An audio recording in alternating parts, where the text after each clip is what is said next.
बैतूल के सतलोक आश्रम उड़दन में संत रामपाल के सानिध्य में 3 दिवसीय महाविशाल भंडारे के साथ ही कई कार्यक्रम आयोजित किए हैं, जिसमें करीब 52 जोड़ों के दहेज मुक्त विवाह भी कराए गए हैं। 3 दिनों तक चलने वाले इस महाविशाल समागम में लाखों की तादाद में भक्तगण आकर भंडारा प्रसादी ग्रहण कर रहे हैं। समागम की शुरुआत अखंड पाठ की वाणी के साथ हुई है। बता दें कि हर वर्ष संत रामपाल महाराज के सानिध्य में विशाल समागमों का आयोजन किया जाता है, जिसमें बड़ी संख्या में लोग शामिल होते हैं। इस बार यह आयोजन संत गरीबदास जी महाराज जी के बोध दिवस के उपलक्ष्य में हुआ है, जिसमें अमृतमय वाणी का अखंड पाठ के साथ ही अन्य कार्यक्रम जैसे रक्तदान शिविर, दहेज मुक्त विवाह का आयोजन किया है, जहां संत रामपाल जी के सानिध्य में 52 जोड़ों का दहेज मुक्त विवाह हुआ है, जो महज 17 मिनट में ही गुरुवाणी के माध्यम से संपन्न हुआ।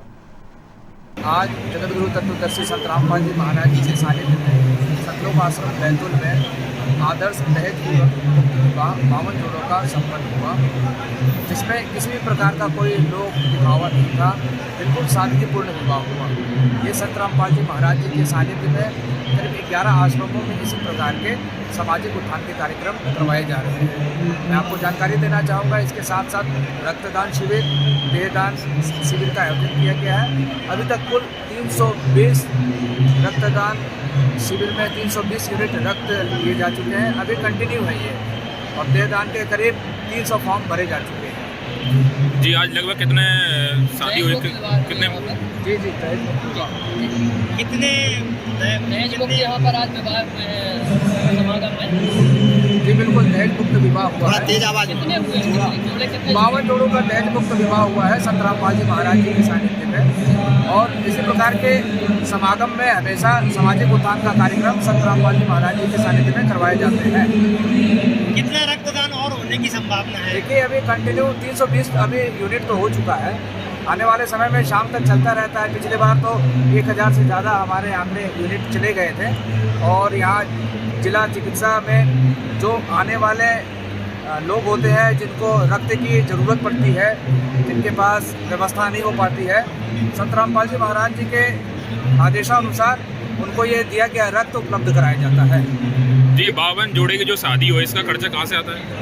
खर्च यहाँ पर मैंने आपको बताया कि किसी प्रकार का कोई लेन देन नहीं होता है, न ही किसी प्रकार का सामाजिक दिखावा होता है। ये सारी व्यवस्थाएं संत रामपाल जी महाराज निःशुल्क करवाते हैं। यहाँ पे विशाल भंडारा भी चल रहा है, आप लोग देख रहे हैं। 19 तारीख से लेकर इसी 21 तारीख तक विशाल समागम है आदरणीय गरीबदास जी साहेब के बोध दिवस के उपलक्ष्य में, जो शुद्ध देसी घी से भंडारा यहाँ पे बन रहा है। तो आने वाले जितने भी श्रद्धालु जन हैं तथा जो परिवार के लोग हैं जिनके आज विवाह हुए हैं, उनको समागम में भंडारा भी करवाया जा रहा है।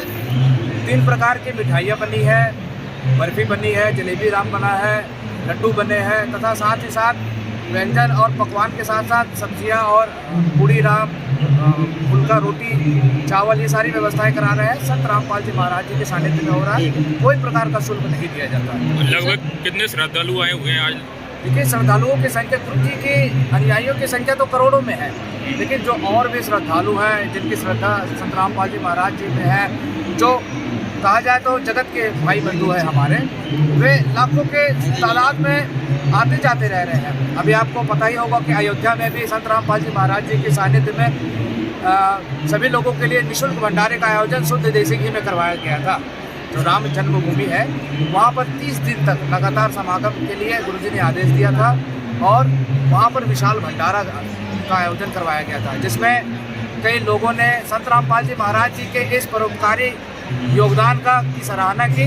सारे लोगों ने कहा कि ऐसा संत इस समय इस धरा पर होना बहुत बड़े आश्चर्य की बात है। समाज के लिए हित का कार्य करते हैं संत जी, इसके बावजूद यहाँ पे कई अपेक्षा करते हैं लोग कि ऐसे संत जो जेल में बंद है, इसमें क्या कहना चाहेंगे आप? संत जो सच्चा होता है, संघर्ष उसी को करना होता है, क्योंकि उनका काम निस्वार्थ का होता है, समाज उत्थान का होता है, सत्य को आगे करने का होता है। आज अगर हम संघर्ष की बात करें तो सभी ने संघर्ष किया, जिन्होंने सत्य को आगे किया। क्या नानक देव जी ने संघर्ष नहीं किया? क्या आज़ादी दिलाने के लिए हमारे जितने भी आज़ादी के लिए भगत सिंह जी, चंद्रशेखर आज़ाद जी, इन लोगों ने क्या संघर्ष नहीं किया? तो सत्य को आगे करने के लिए संघर्ष करना पड़ता है।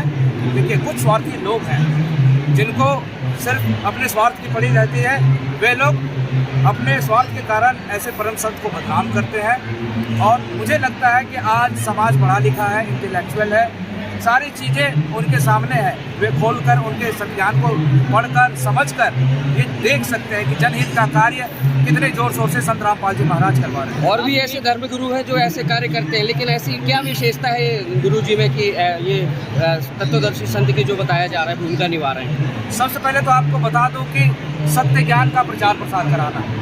हम अभी तक अज्ञान के कारण अपने आंखों में पट्टी डालकर, जहाँ पे हमें धार्मिक क्रियाएं करने के लिए कहा जाता था, हम बिना किसी चीज़ को प्रमाण लिए हुए करते रहते थे। लेकिन संत रामपाल जी महाराज जी ने हमारे अज्ञान का पर्दा खोलकर सादे सदग्रंथों से प्रमाणित करके सर्वप्रथम तो हमें सत्य ज्ञान दिया, तथा साथ ही साथ मानव समाज के लिए अपना योगदान देने के लिए हमें सेवाएं सिखाई।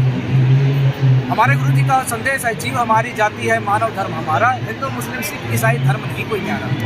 आज इस धरा पर अगर कोई सच्चा संत है तो संत रामपाल जी महाराज है, क्योंकि सनातन धर्म का वो पुनरुत्थान कर रहे हैं। लोग आज दिखावा करके चंद अपने अनुयायियों को झूठ भरे का ज्ञान सुनाकर, उनके आंखों में पट्टियां ज्ञान की डालकर उनको भ्रमित किए हुए हैं। लेकिन संत रामपाल जी महाराज जी ने तो प्रमाणित किया है कि आप स्वयं से प्रमाण देखकर समझकर संत रामपाल जी महाराज जी के ज्ञान को परख सकते हैं कि उनका ज्ञान किस शिखर पर जा रहा है और अन्य का ज्ञान कैसा है। यहाँ पर लाखों श्रद्धालु आए हैं, क्या नाम दीक्षा की यहाँ पे व्यवस्था है क्या? सारी व्यवस्था है, बिल्कुल निःशुल्क है। इसके साथ नाम दीक्षा की भी व्यवस्था है, निःशुल्क है, कोई भी शुल्क नहीं लिया जाता। आने वाले श्रद्धालुओं में आपको बता दो, अभी तक 800 लोगों ने संत रामपाल जी महाराज जी से नाम दीक्षा ले ली। गुरु जी हमारे किसी भी धर्म संप्रदाय जाति में भेदभाव को नहीं आगे करते हैं। हमेशा से उन्होंने ऐसे भ्रमित चीज़ों को समाज से हटाने का कार्य। ये जो समागम है ये और जैसे बैतूल के अलावा और कहाँ किए जा रहे हैं? 11 आश्रम है संत रामपाल जी महाराज के। अच्छा, 11 जी। नेपाल में भी सदगुरुदेव जी का आश्रम है, वहाँ पे भी इसी प्रकार के समागम किए जा रहे हैं और जोर शोर से सदगुरुदेव जी का प्रसार पड़ रहा है। जी। आप कुम्भराज से कमल सह लोधा की रिपोर्ट।